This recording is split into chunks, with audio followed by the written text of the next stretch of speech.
김남국 의원이 공교롭게도 과거에 이런 발언을 했네요. 들어보겠습니다. 과세한다는데 어떻게 된 거예요? 가상화폐를 우리가 주식으로 볼 만한 법적 근거가 없는 거예요.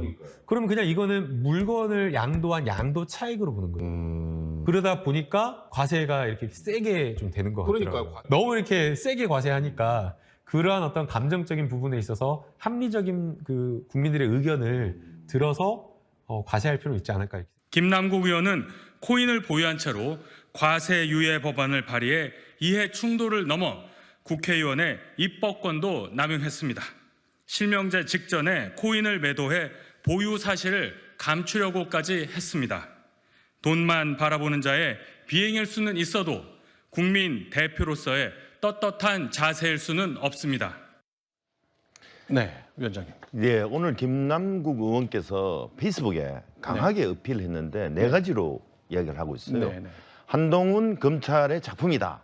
전 재산 걸고 시시비비를 돌아보자라고 이야기했고요. 네. 또 두 번째로는 이준석 대표는 이 가상화폐를 투자를 3번 해서 돈 벌어서 3번 선거를 치렀는데 네. 왜 나는 이걸 갖고 언론에서 문제를 삼느냐. 네. 세 번째로는 이 문제가 가상화폐는 3월 25일 전에라도 네.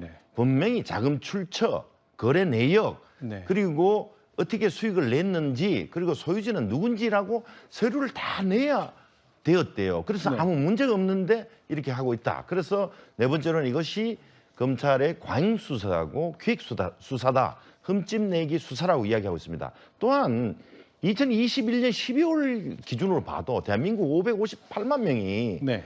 가상화폐를 보유하고 있어. 전 국민 10% 이상이 갖고 있고요. 네. 또 10억 이상 보유하고 있는 투자자들이 10만 명에 육박하고 네. 있을 정도입니다. 이번 계기로 가상화폐를 공직자 재산법에 좀 제도적으로 정비를 하고 김남국 의원께서는 담담히 그리고 당당하게 사실 의혹을 해명해 갈 것으로 저는 기대하고 있습니다.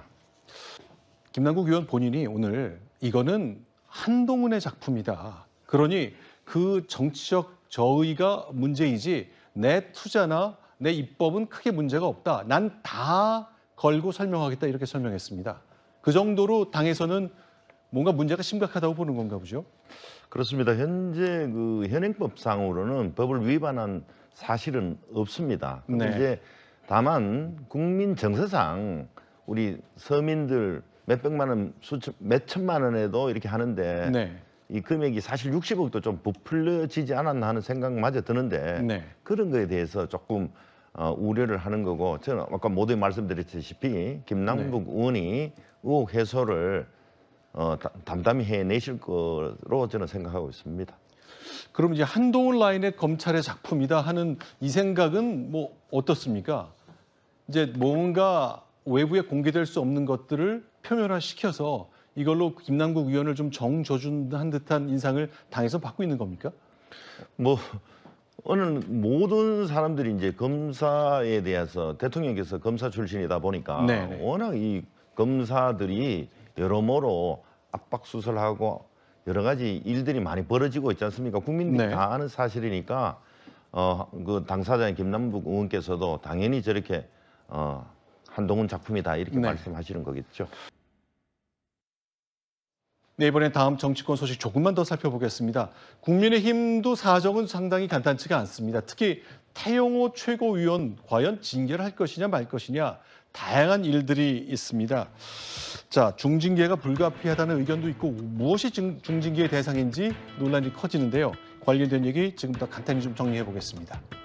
자, 강민구 위원장께 좀 대구시당 위원장을 민주당에서 맡고 계시잖아요. 이제 정치 생활을 꽤 하셨는데 정당에서 볼 때 이 정도쯤 나오는 사안은 징계 대상이 된다 안 된다. 민주당 좀 예를 들어주셔도 좋고 생각은 어떠십니까?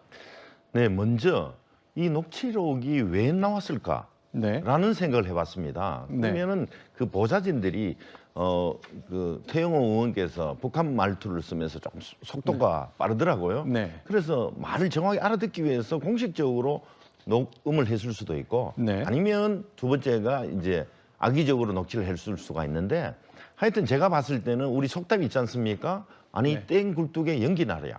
그래서 저는 사실 이게 거의 그 팩트라고 생각이 되고 이게 사실이라면은 여러 의원들도 말하는 여러 가지인데 하여튼 이 문제로 해서 태영호 의원께서 굴복하지 않겠다. 때리면 더 단단해진 강철 정치인에 대해서 견디겠다 했는데 지금 그 용산 대통령실과 그 국회 국민의힘에서 미는데 이거 못 견딜 겁니다 아마.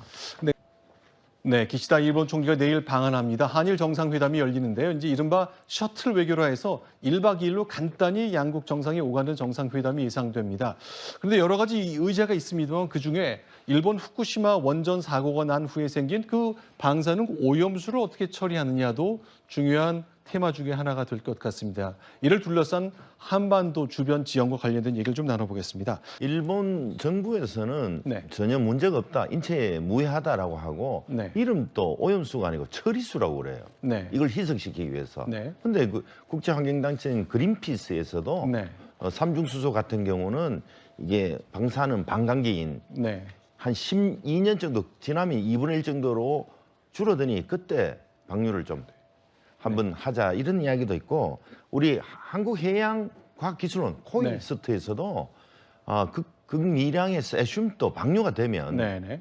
제주도라든지 서해에 한 달 안에 들어온다는 거 아닙니까? 네, 네. 그래서 이번에 내일 일본 총리하고 회담할 때 이거 국민의 목숨과 생명이 걸린 문제라서 단호히 이 외교적 문제라고 국민 생명이 있으니까 단호히 좀 강하게 이렇게 어필해야 된다 이렇게 생각하고 있습니다. 이게 네, 우리의 수비수, 국가대표 수비수 김민재 선수가 속한 이탈리아 프로축구팀 나폴리가 33년 만에 우승을 했다네요.